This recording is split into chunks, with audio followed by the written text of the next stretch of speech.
जब से चढ़ल बाटे सावन के महीना हो, बम बम बोला तारे मनावा रोजीना हो। पिया मनावा के सारा धा पूरा दीना, हमके देवा घर के मेला घुमा दीना। पिया मनावा के सारा धा पूरा दीना, हमके देवा घर के मेला घुमा दीना।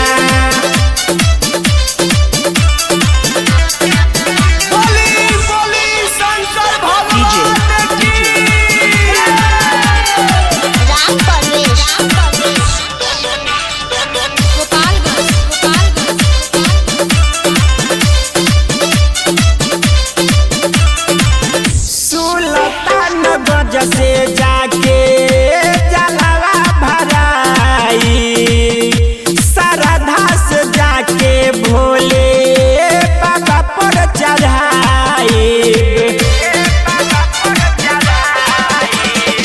सुल्तानगंज से जाके जलवा भराई, श्रद्धा से जाके भोले बाबा पर चढ़ाई।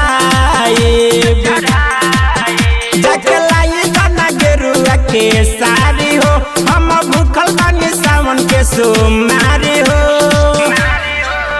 भोले बाबा के शरण में चरण झुकाई ना, पिया देवा घर के मेला घुमाई ना।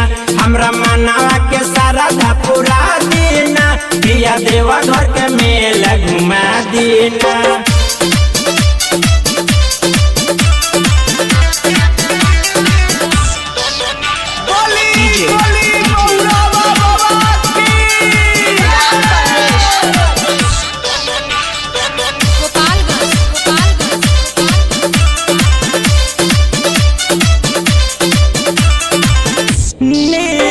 जमुना देखो जले बाबा धाम हो, छोड़ी दो नए हो पिया घरवा के काम हो।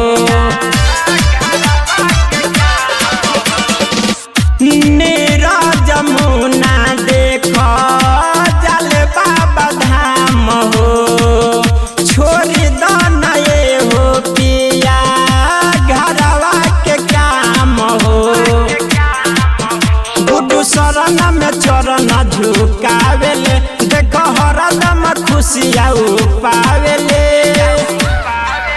हमरा मनावा के सारा धा पूरा दीना, पिया देवा घर के मेला घुमा दीना। हमरा मनावा के सारा धा पूरा दीना, पिया देवा घर के मेला घुमा दीना। Anirudh recording studio Hajipur Vaishali.